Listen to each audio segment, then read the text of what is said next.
What up, world? It's your boy JusRzd, and today we got to talk about episode 5 from X-Men, man. We have to. Do me a favor. Go ahead, like, share, comment, subscribe, do all the things that you know you're supposed to be doing. Anyway, we on YouTube now. What are you doing? Welcome back to the channel, guys. Today,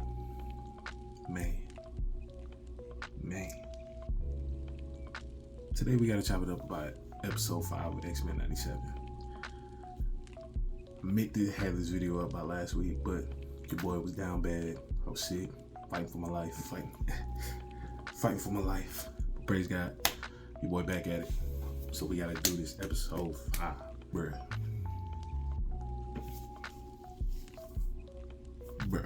Talk about stressed. Your boy was stressed. This episode had me locked in from beginning to end. Talk about love triangles, triangling, or triangulating, you know what I'm trying to say. I know I ain't say it right, but yeah, love triangles, triangulating.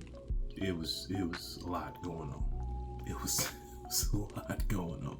Spoiler warning, but we gonna talk about this. This is all you get. Spoiler warning, but we gonna talk about it. Watch the episode, then come back watch this. But we gonna talk about it. So they open up the episode. It almost looks like a new style interview from back in the 90s, where they're at the X-Mansion and they're interviewing the different X-Men and the mutants and just talking about mutant and human relations and just how the X-Men are adjusting and why they're so heroic and blah, blah, blah. And while they're there, the X-Men are in shambles. I mean, complete shambles with everything that's transpired up until this point. Them finding out Jean had a clone and everything that transpired from episode 1 to 4. Got the team in shambles. Cyclops is in shambles. Jubilee's still just an 18-year-old child, so she's happy to talk. They talk to Beast.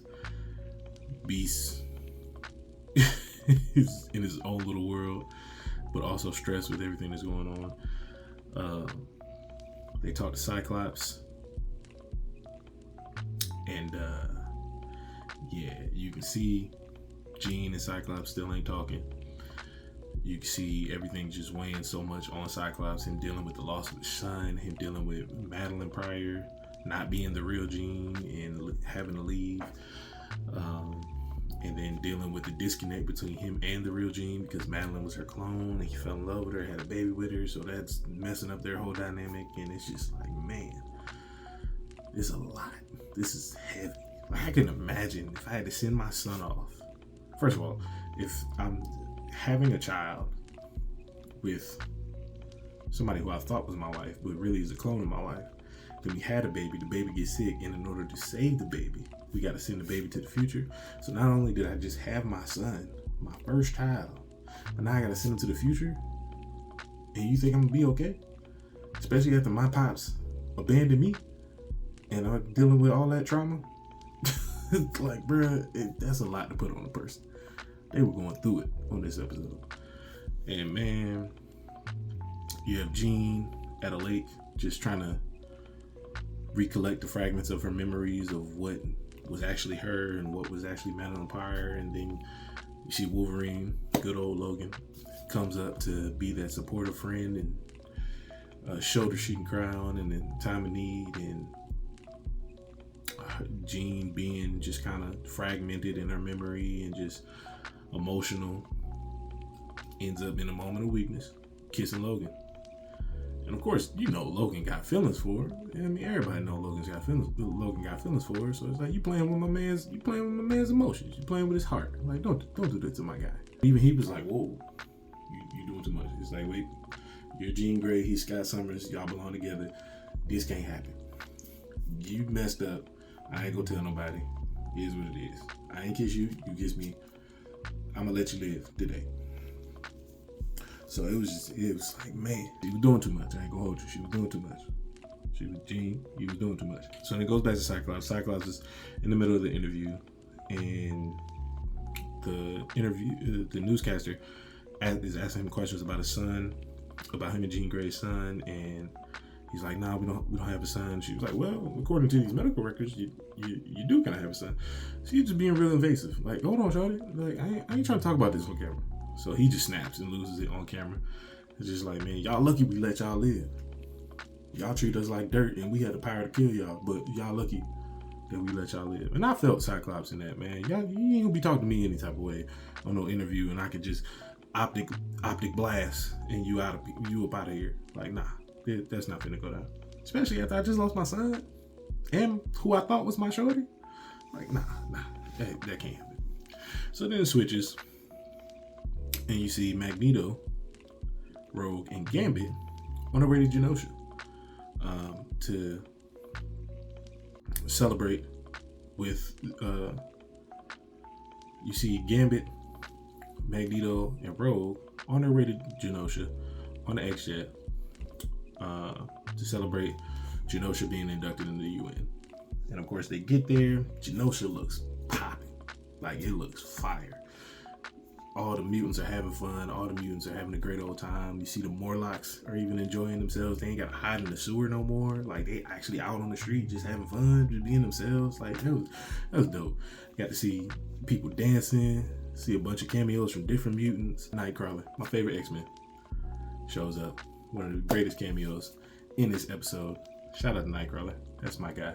And Gambit's the only one who kind of picks up something ain't right. He's the only one who kind of picks up something ain't right. You see they selling apples for $10 and like, hold on. What are we doing over here? Why this $10? I don't trust it. Rogue's like, man, chill out. Nightcrawler's like, man, chill out. But yeah, so they're just walking around Genosha, just having fun, meeting people, just having a good old time. And then it cuts to Magneto in a boardroom and the Council of Genosha, which has a bunch of familiar faces. It has Moira McTaggart, it has Madeline Pryor, has I want to say Banshee, has Emma Frost and Sebastian from the Hellfire Club.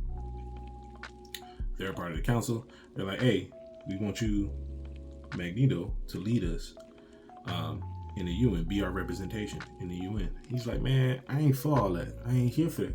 I don't want to do this. You know what I mean? I know Charles left me in charge of the X-Men, but I ain't here for the politicking with the humans. I ain't got time for that. So of course he's like, nah. But I'll do it. One condition.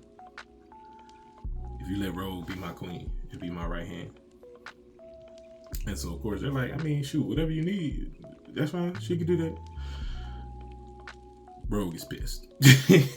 Rogue's like, hey man, I ain't asked to do this. I'm trying to fix my relationship with Gambit, and you over here playing around trying to get me thinking that this is gonna win me back. It ain't gonna win me back. We can't do this. And she in the beginning looks like she's not with it, then she accepts, and then she goes to see Gambit later that night.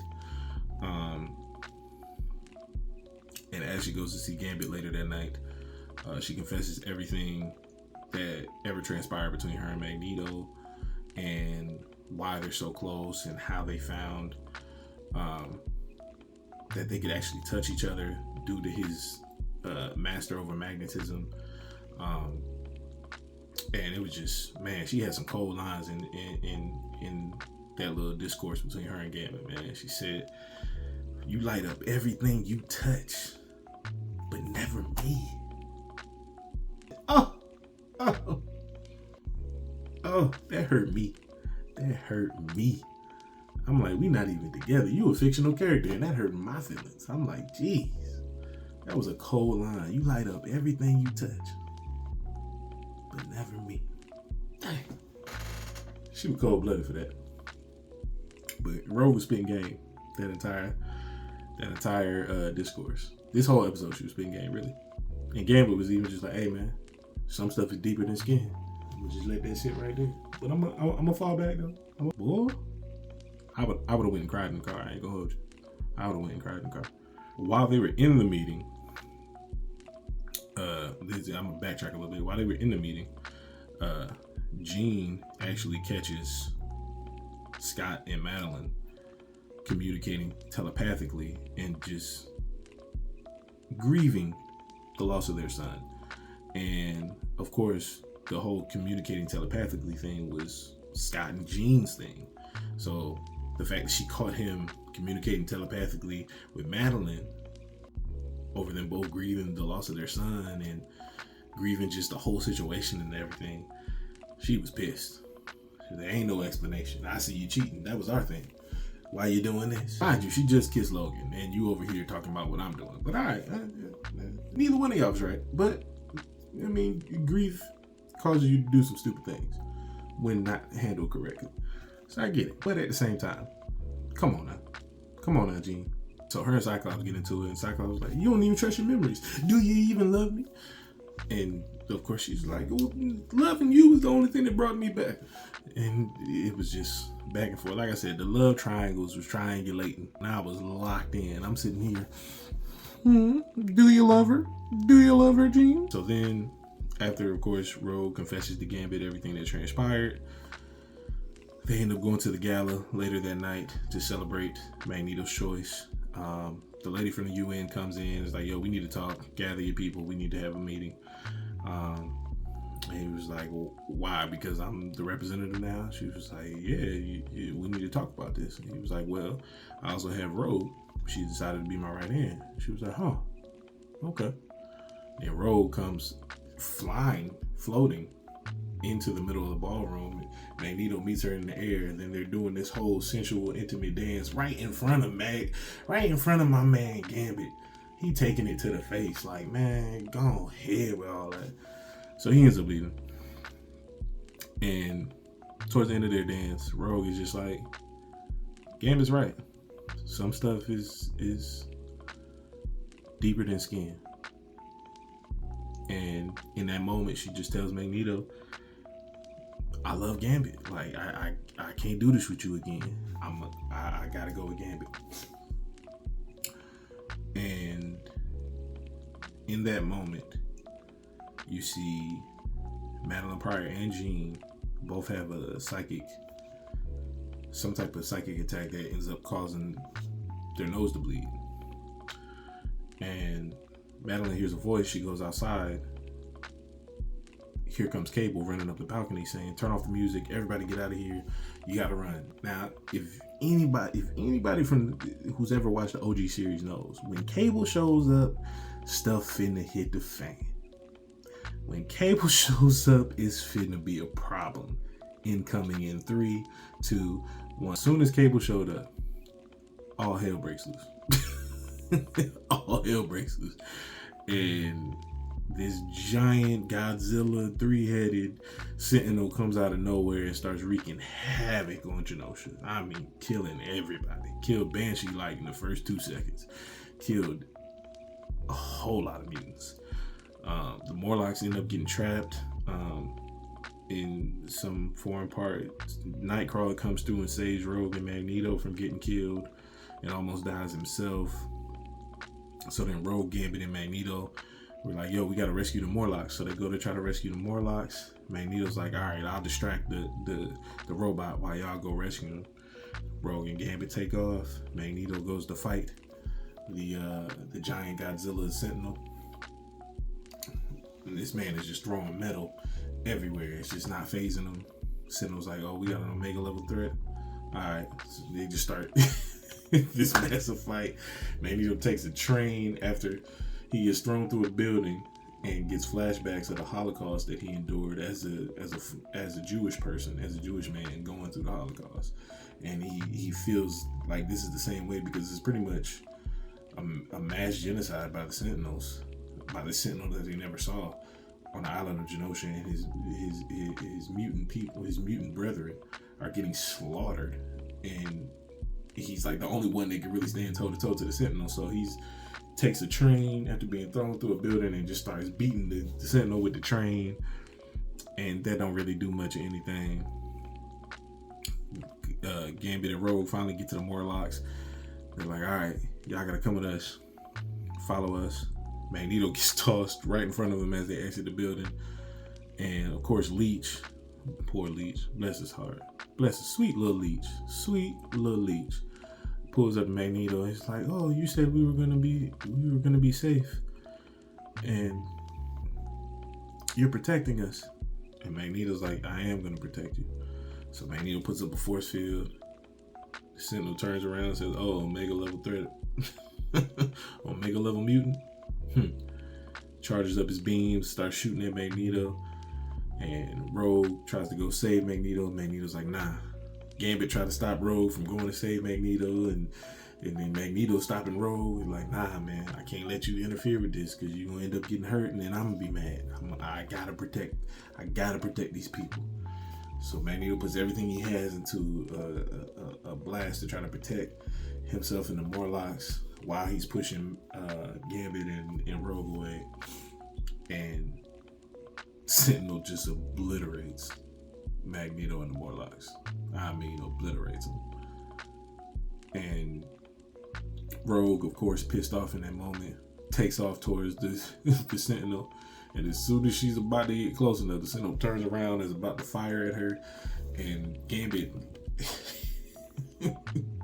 lights up a motorcycle and throws it at Rogue to get her out the way, saved her life. Then takes off towards the Sentinel, takes his pole out, pole vaults towards the Sentinel, is about to stab the Sentinel, and he himself gets stabbed by the Sentinel, right in his ribs. And it said, mutant threat eliminated. Gambit says, the name is Gambit. Remember it. And blows up the entire Sentinel as he dies, as he's stabbed. And then the final scene of the episode, the moment Rogue finally gets to touch Gambit without her gloves. And she can't feel him. If that don't hit home, I don't know what to tell you, man. You ain't got no soul. That episode was emotional, action-packed, thrilling, compelling. Like, all these people have great backstories and have great reasons for why they're doing the things that they're doing. Great motivations. And granted, Gambit and Magneto both went out like G's. But we're talking about iconic characters that had, bro. It was a lot. I ain't gonna hold you. Your boy almost shed a tear. It was heavy. It was a lot. Gambit never even got to find out that she chose him at the end of the day. That one hurt. This episode was fire. I ain't gonna hold you. I'm giving this episode 5 of X-Men 97 a 10 out of 10. Because why would y'all do this to us? Why would y'all do this? And then come to find out they're going to talk junk on Twitter talking about, man, this is the tip of the iceberg. Episode 8 through 10, we really start cooking. Hey, man, y'all going to have to chill on the sauce y'all putting in this show, man. I come on now. I'm grown. I shouldn't be feeling emotional about y'all killing off my man Gambit and Magneto, and then Rogue with the love triangles triangulating, and Jean and Madeline and Cyclops and all. Y'all hitting the brother heartstrings, and I don't appreciate it. I'm gonna need y'all to chill out. Like I said, I give it a 10 out of 10. Phenomenal episode. Episode 5 was a phenomenal episode. Shout out to my man Gambit and my man Magneto. True soldiers. But yeah, man, don't forget to like the video. Don't forget to share the video. Don't forget to subscribe. Don't forget to subscribe to the channel. I'm trying to get the subscribers up so we can keep going with more reviews and more content. Hey, man, comment below. Let me know how you felt about episode 5. Let me know what was your favorite part. Let me know what was your favorite cameo. Let's just chop it up about the episode in the comments, man. And remember, free soul to the soul free.